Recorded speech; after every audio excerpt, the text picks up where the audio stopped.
Hello student, I Neha Miklani. Today I am here to give you a presentation on the topic of hypothesis testing. ये जो topic है हमारे UGC net के जो UGC net economics के third unit business statistic में आता है। तो आज हम इसको टेस्ट को डिस्कस करेंगे जिसमें हम इसके हाइपोथेसिस टेस्टिंग के जितने भी टेस्ट होते हैं लाइक जेड टेस्ट है, टी टेस्ट है, एफ टेस्ट है, इनको आज हम डिस्कस करेंगे। तो हम अपनी वीडियो स्टार्ट करते हैं। वीडियो को स्टार्ट करने से पहले हम डिस्कस करेंगे हाइपोथेसिस क्या होता है।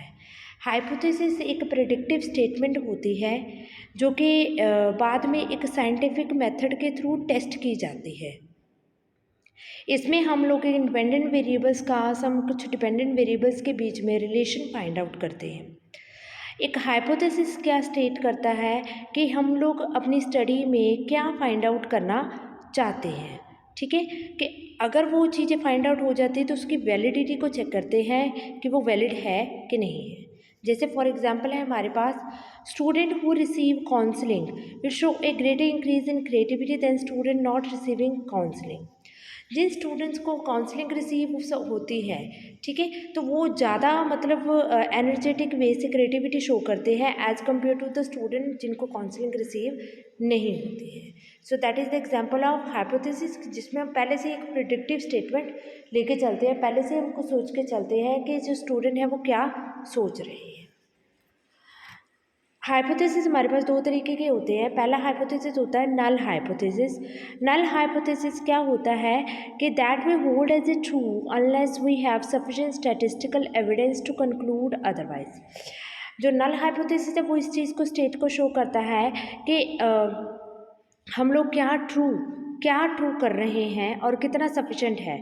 नल हाइपोथेसिस को हम एच नोट के साथ डिनोट करते हैं और एच नॉट जो है म्यू के बराबर होता है जिसमें हम mu is equal to mu naught लेते हैं।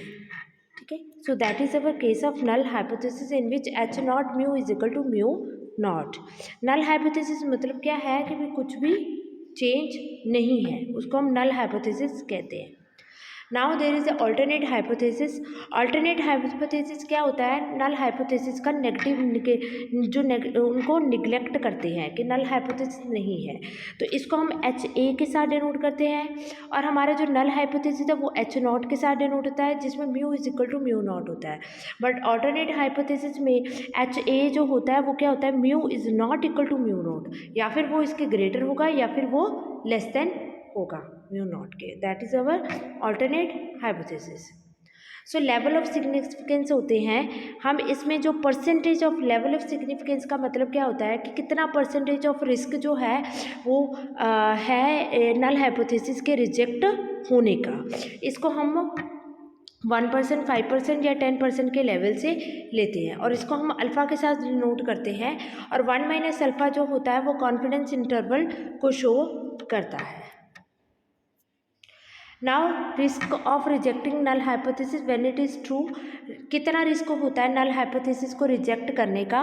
सुपीरियर केसेस में, बहुत ही रेयर केसेस में सिर्फ 1% चांसेस ही होते हैं इसके रिस्क होता है निगलेक्ट होने के, बट कॉन्फिडेंस होता है 90% का कॉन्फिडेंस होता है।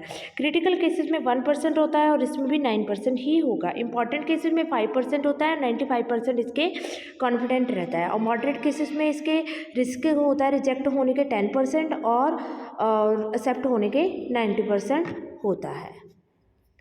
Now there are two types of error are there, type 1 error and type 2 error. Type 1 error जब हमारा नल हाइपोथेसिस ट्रू होता है बट हम उसको रिजेक्ट कर देते हैं, ठीक है। और टाइप 2 एरर में क्या होता है, जब हमारा नल हाइपोथेसिस फॉल्स होता है बट हम लोग उसको एक्सेप्ट कर लेते हैं। सो that is our type 1 error and type 2 error. Type 1 error में क्या होता है, नल हाइपोथेसिस जो होता है वो ट्रू होगा, ठीक है, और उसको हम एक्सेप्ट कर लेते हैं, ठीक है। टाइप 2 एरर में नल हाइपोथेसिस हमारा फॉल्स है बट उसको हम नल हाइपोथेसिस हमारा फॉल्स है बट हम उसको एक्सेप्ट कर लेते हैं। That is a type 2 error. Now level of significance two tail test में हमारे पास 2 types of level of significance होते हैं, इसको हम बेल शेप के थ्रू डिनोट करते हैं। 5% लेवल ऑफ सिग्निफिकेंस हो तो अंदर का जो एरिया होता है वो 95% का होता है, और इधर हमारा जो होता है वो 2.5%, और इधर भी हमारा 2.5% एरिया होता है। ठीक है, तो 95% जो होता है वो हमारा एक्सेप्टेंस का एरिया होता है, जिसमें H0 mu is equal to mu naught होगा, और यहाँ पे हमारे ये रिजेक्शन एरिया है, ये भी हमारा रिजेक्शन एरिया होता है। ठीक है, सो इसके बाद आता है left tail test. Left tail test में 5% level of significance. Left tail में क्या होता है, ये सारा एरिया जो होगा वो 95% का एरिया होगा, और ये जो एरिया होगा वो 5% का एरिया होगा। रिजेक्शन का एरिया हमारा 5% का, और एक्सेप्टेंस का मेरे एरिया हमारा 95% का रहता है। That is our left tailed test. अब आता है right tail test. Right tail test में इस साइड का जो लेफ्ट साइड का जितना भी एरिया वो हमारा 95% का होता है, और ये हमारा 5% का होता है। रिजेक्शन का एरिया 5%, और इसमें हमारा HA जो होता है वो ग्रेटर देन होता है, और दूसरी साइड पे हमारा लेफ्ट टेल में HA होता है वो लेस देन रहता है। ठीक है, so now procedure of hypothesis testing. कि प्रोसीजर क्या है हाइपोथेसिस को टेस्ट करने के। हाइपोथेसिस को टेस्ट करने के लिए सबसे पहले हमें HA और हमें सबसे पहले जो है HA और H0 हमें डिसाइड करना पड़ेगा। फिर हमें से लेवल ऑफ सिग्निफिकेंट लेना पड़ेगा, उसके ऊपर फिर हम टेस्ट लगाते हैं, Z टेस्ट, T टेस्ट या F टेस्ट। फिर उसकी वैल्यू को हम टेस्ट करते हैं। फिर वैल्यू को कैलकुलेशन को करने के बाद हम कैलकुलेटेड वैल्यू को सिग्निफिकेंट लेवल पे टेबल वैल्यू में हम लेते हैं। फिर उन दोनों को कंपेयर करते हैं, जिसको हम P वैल्यू हम कहते हैं। अगर P वैल्यू जो है वो ग्रेटर देन है तो उसको हम एक्सेप्ट करेंगे, अगर P वैल्यू लेस देन है तब हम हमारे H0 को रिजेक्ट कर देंगे। तो सबसे पहले काम है कि अपने HA और H0 को अपने लेना है। फिर लेवल ऑफ सिग्निफिकेंट लेने के बाद आप टेस्ट अप्लाई करोगे। टेस्ट अप्लाई करने के बाद उसकी वैल्यू को कैलकुलेट करोगे। फिर आप लेवल ऑफ सिग्निफिकेंट के थ्रू टेबल वैल्यू को ट्रेन करोगे। फिर आप उन दोनों को कंपेयर करके P वैल्यू निकालोगे। कंपेयर करने के बाद अगर P वैल्यू हमारी ग्रेटर देन आ रही है कैलकुलेटेड वैल्यू से, तब हम H0 को एक्सेप्ट कर लेंगे। अगर P वैल्यू हमारी लेस देन आ रही है कैलकुलेटेड वैल्यू से, तब हम H0 को रिजेक्ट कर देंगे। Now come to the hypothesis testing of means. अब हमारे पास हाइपोथेसिस टेस्टिंग के हमारे पास 2-3 तरीके के मीन्स आते हैं।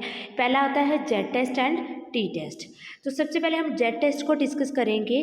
Z टेस्ट का फॉर्मूला हमारे पास क्या होता है, x mean minus mu H0 divided by standard division of P divided by root n। ठीक है, तो सबसे पहले हम पॉपुलेशन नॉर्मल एंड इनफाइनाइट लेंगे। जब हमारा पॉपुलेशन जो सैंपल साइज है स्मॉल है तभी हम इसको ले लेते हैं, और HA जो 1 साइडेड होता है या 2 साइडेड इसमें होगा।